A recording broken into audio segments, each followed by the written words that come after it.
कौन हो तुम? प्रभु श्री राम का दूत, उनका सेवक चंद्रबाहु से मिलने आया हूं। तुम मुझे उस तक ले चलोगे या मैं तुम्हें उठाकर ले चलूं?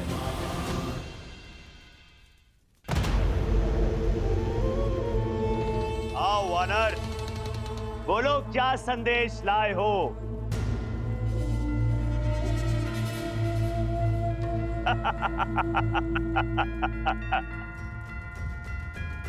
चयन का विकल्प लाया हूं।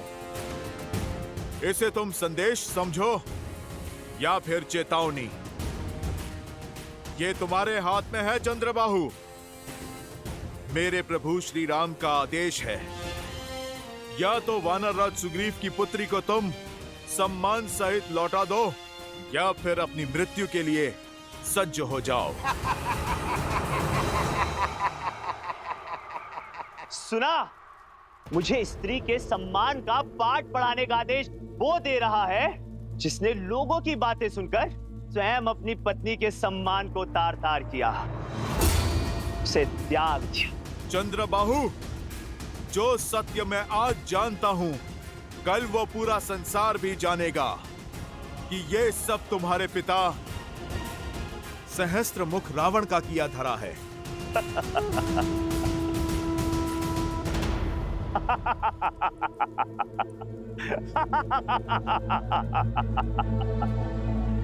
साम, दान, दंड, भेद। युद्ध को जीतने के लिए शत्रु को युक्ति लगाने का पूरा अधिकार है। उसका प्रयोग मेरे पिता ने भी किया, तुम भी करो। जाओ, मेरी पत्नी के विरुद्ध बातें फैलाओ। किसने रोका? मैं उसका सत्य जानता हूं। अब तुम ही बताओ, स्वयं को लोक अपवाद से बचाने के लिए जिसने अपनी पत्नी को त्याग दिया, वो स्वार्थी है या फिर कायर?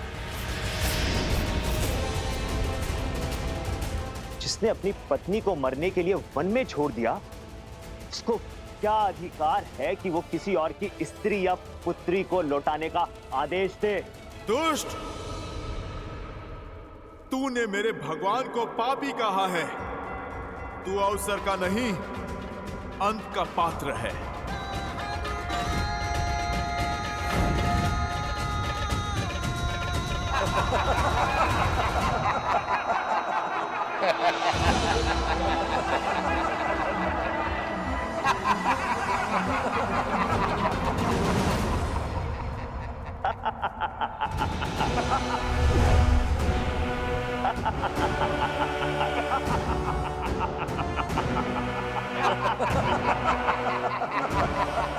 कर ली मन की। अब जाओ और जाकर कह दो अपने राम से कि इस संसार में चंद्रबाहु को मारने वाला कोई नहीं है, क्योंकि मेरी ढाल मेरी पत्नी का पतिव्रत है, और जब तक वो मेरी रक्षा करती रहेगी तब तक मैं अमर रहूंगा।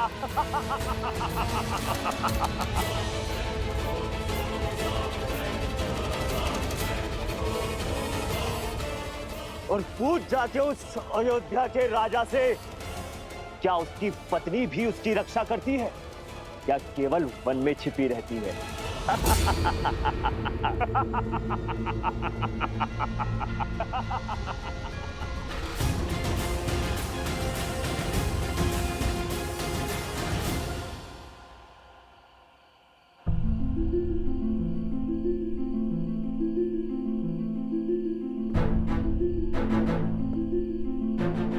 मित्र, मुझे ना राज चाहिए ना संसार, मुझे केवल मेरी पुत्री चाहिए मित्र, केवल मेरी पुत्री।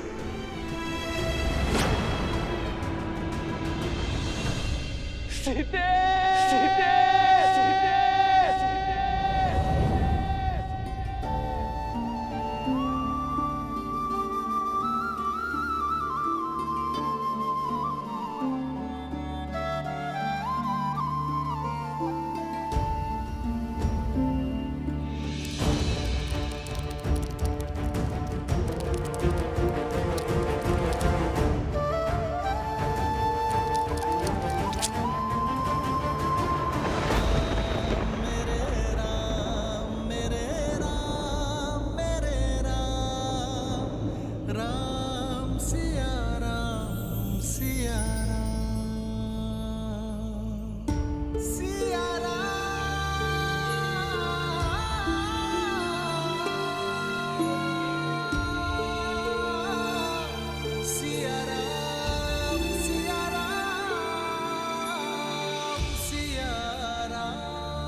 ये घाव तो केवल देह पर है सीते,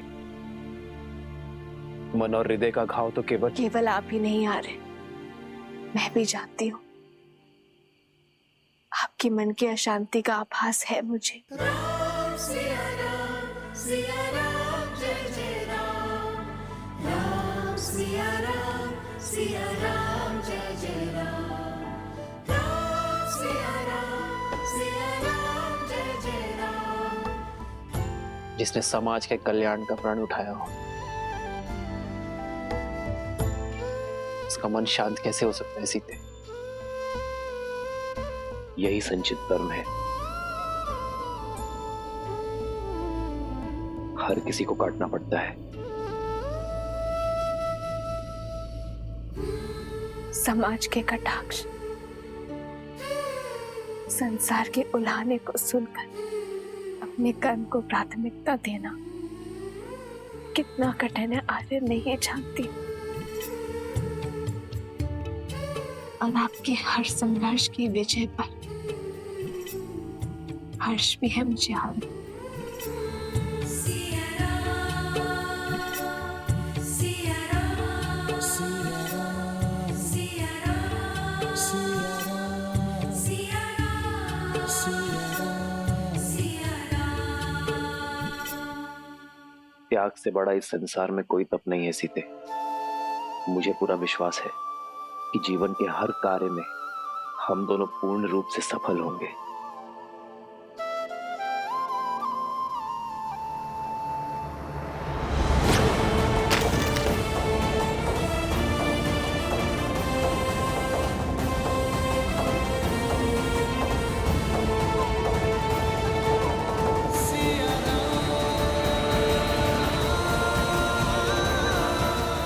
ऐसा क्या है यार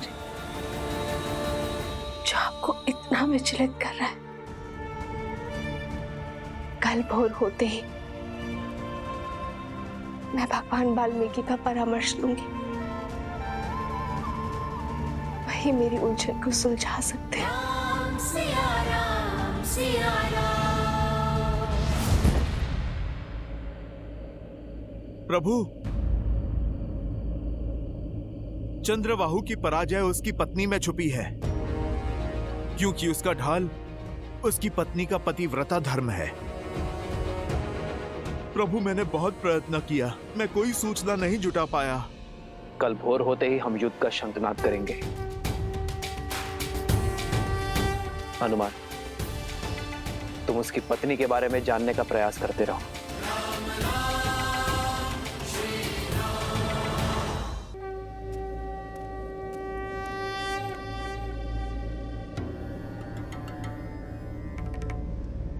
हनुमान जी किस भेद की बात कर रहे हैं पिताश्री? क्या है चंद्रबाहु की मृत्यु का रहस्य? उसकी पत्नी कैसे उसकी रक्षा कर रही है? चंद्रबाहु ने ब्रह्मदेव की घनघोर तपस्या की गणेश, और इस तपस्या के फलस्वरूप उसे मिला एक वरदान। कैसा वरदान? वरदान ये था गणेश कि जब तक चंद्रबाहु की पतिव्रता पत्नी पद्मावती निरंतर ब्रह्मदेव के मंत्र का जाप करती रहेगी, तब तक चंद्रबाहु को युद्ध में कोई पराजित नहीं कर सकता। इतना ही नहीं, एक और वरदान भी मिला चंद्रबाहु को। एक और वरदान? हाँ, चंद्रदेव ने अपने परम भक्त चंद्रबाहु को वरदान स्वरूप वर्धमान नामक भाला दी, जिसकी शक्ति ये है कि वो जिसे चाहे स्थिर कर सकता है। स्थिर करने की शक्ति? इसका काट क्या है पिताश्री? इसकी काट स्वयं मैं हूं गणेश। आप?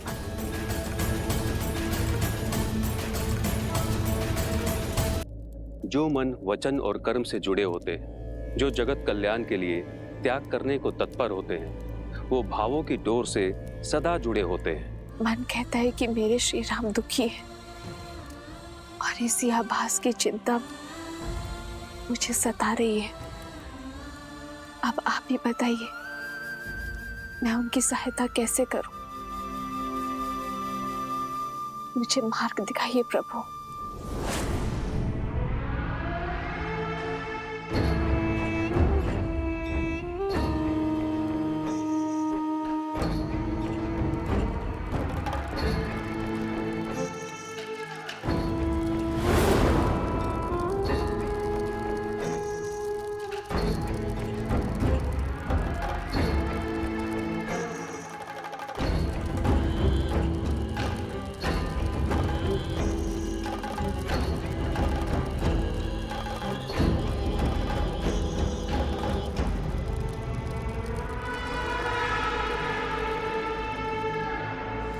देवी, मैंने भगवान वाल्मीकि जी से इस समस्या की चर्चा की।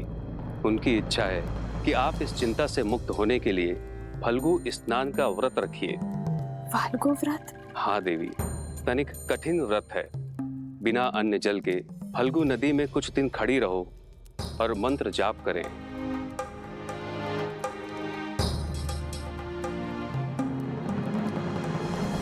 आओ सीता, इस बार कोई भी बल तुम्हें मेरे छल से नहीं बचा सकता।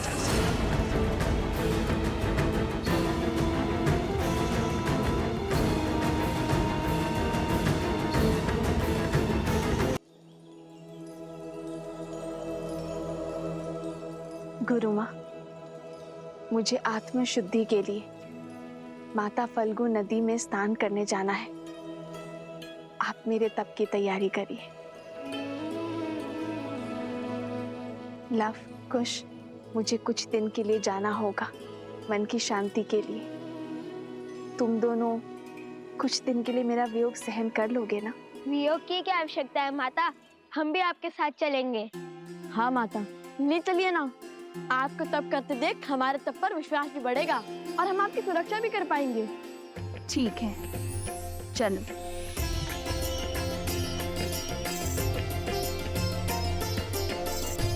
मित्र, हमें सेना की सुविधा के लिए हमें इस सरस्वती नदी के उपनदी पर ही शिविर लगाना चाहिए। फाल्गु नदी भी इसी नदी में आकर मिलती है।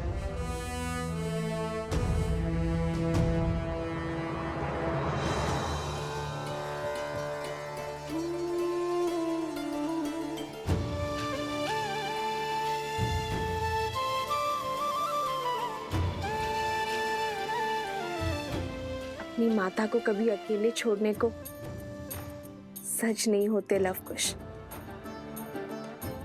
और कितने उत्सुक भी है नई बातों को सीखने और जानने के लिए।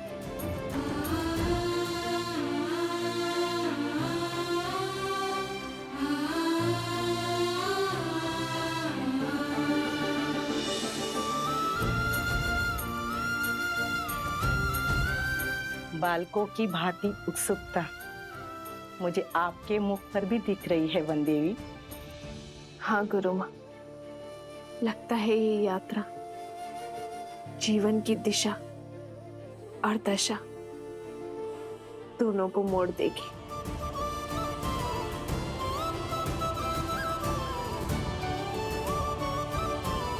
कुछ विशेष कारण अवश्य है इस फल्गु यात्रा का। प्रभु, चंद्रबाहु को वरदान प्राप्त है। जब वो युद्ध भूमि में होगा तब उसकी पत्नी रानी पद्मा ब्रह्म मंत्र का जाप करेगी। और प्रभु, जब तक रानी पद्मा का जाप चलता रहेगा तब तक चंद्रबाहु की श्वास चलती रहेगी। उसे कोई नहीं मार पाएगा।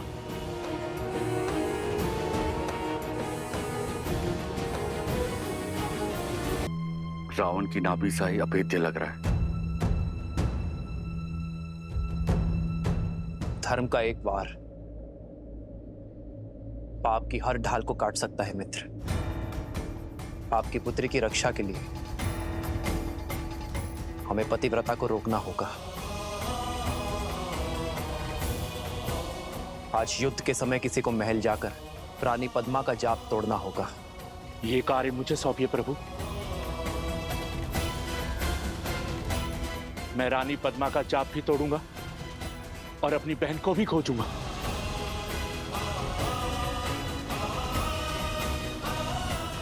अंगद,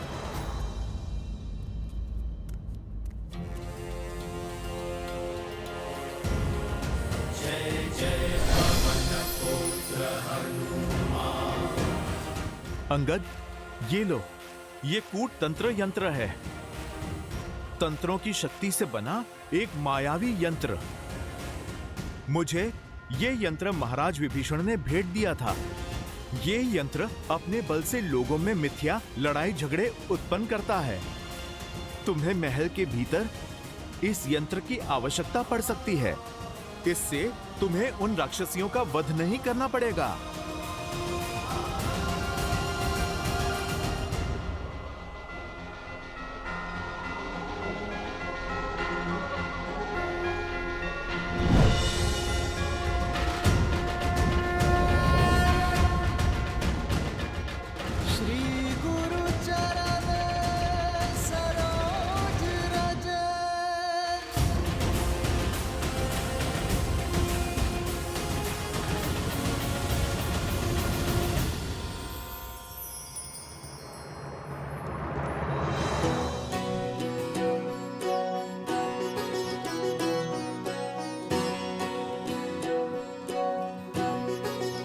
माता ने 3 मित्रों को साथ लाने की अनुमति दी है।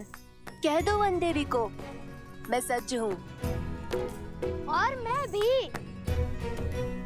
वन का मार्ग है, पुष्पों का नहीं, कांटों की डगर है। लौटने तक तो केवल घुटनों तक ही पांव बचेंगे सबके। एक बार फिर सोच लो। कितने भोले हो भ्राता शांडिल्य। लवकुश के होते माता का पग कांटों के डगर में नहीं पड़ेगा। वन देवी है, वन में जाएंगी तो बैलगाड़ी पर। बातें बहुत बड़ी बड़ी बनाते हो कुश। कैसे जाएगी वन देवी बैलगाड़ी में? आश्रम में तो गाड़ी है ही नहीं। नहीं है तो क्या हुआ, बन जाएगी। क्यों, है ना भैया? विचार तो अच्छा है, किंतु ये सोचना होगा कि ये होगा कैसे। और बैल, उसका क्या? आश्रम में तो केवल गाय है। बैल भी क्या लकड़ियों से बनाओगे?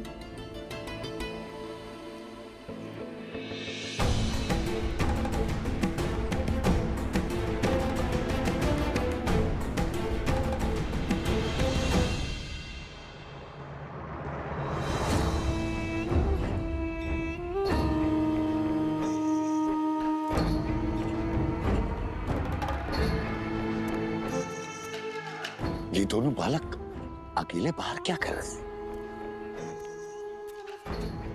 देखिए भैया, जुआदारों से निपटने के लिए बिल्कुल सजू मैं। सामने आते ही अंत कर दूंगा उनका। कहाँ खो गए भैया? बैलगाड़ी के विषय में बात करने की क्या आवश्यकता थी? गाड़ी तो भी एक बार को बन जाती।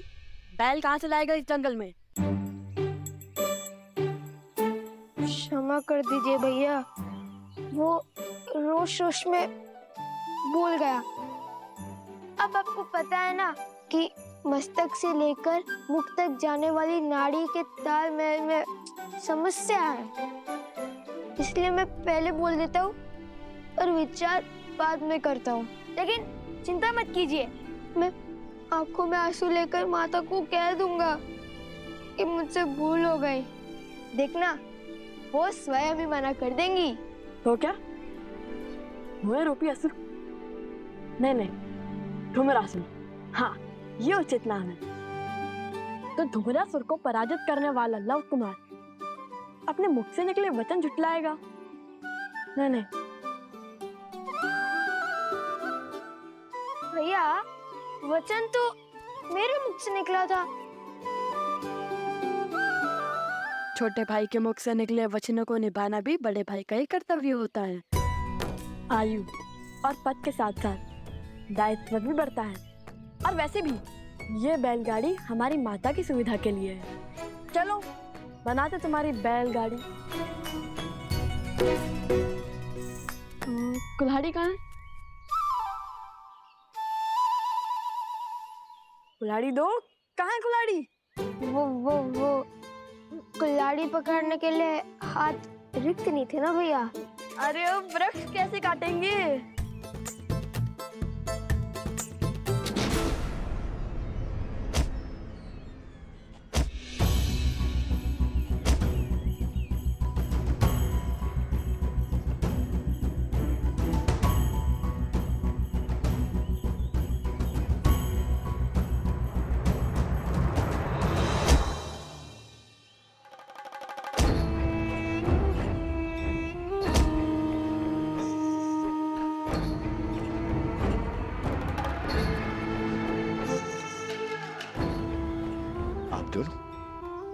कौन है?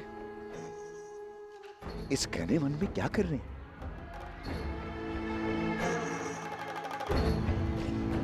भय नहीं लगता है? भय को हमसे भय लगता है।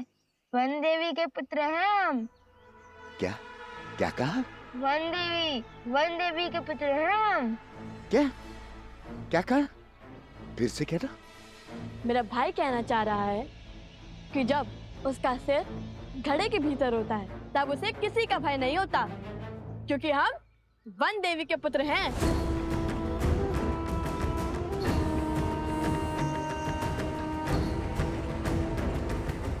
वन देवी अर्थात आप दोनों वन के राजकुमार हैं। मेरा प्रणाम स्वीकार कीजिए, मुझे सेवा का अवसर दीजिए। बताइए क्या चाहिए आपको? हमें कुछ लकड़ियां चाहिए। हम अपनी माता वन देवी के लिए एक बैलगाड़ी बनाना चाहते हैं ताकि वो सुखपूर्वक फाल्गु नदी तक पहुंच सके। और सिर्फ लकड़ियां ही नहीं, बैल भी चाहिए हमें। इसे कहते हैं विधि का विधान। मैंने एक गाड़ी बनाई है। सोचा था आश्रम में दान कर दूंगा। यदि आप दोनों वन देवी के पुत्र हैं और इसे मेरी तरफ से वन देवी के लिए उपहार स्वरूप स्वीकार करें तो मैं धन्य हो जाऊंगा। अद्भुत, कितना अच्छा सहयोग है ये। क्या हम गाड़ी देख सकते हैं?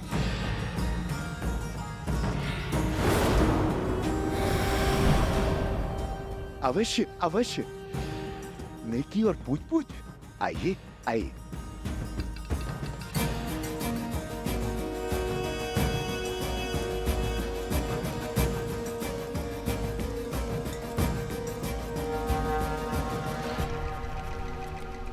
वाह भैया, कितनी बड़ी और सुंदर गाड़ी है।